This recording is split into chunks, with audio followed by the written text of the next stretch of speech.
Hello friends, ultimate electronics पर आप सभी का स्वागत है।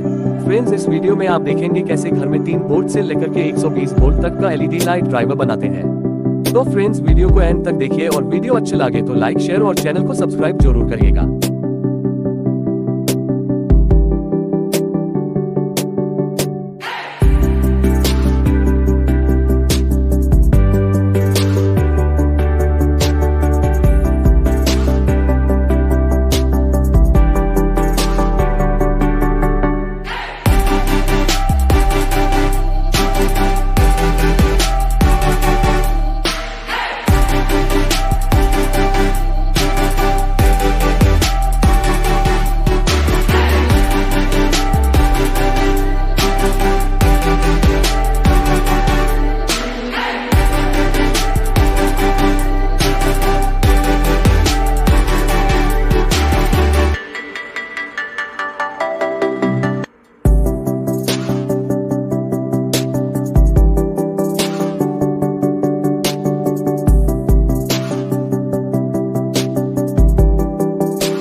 फ्रेंड्स, ये सर्किट बहुत पावरफुल है, तो आप इस सर्किट से 20 वॉट, 25 वॉट, 30 वॉट, 40 वॉट कोई भी एलईडी लाइट जला सकते हैं।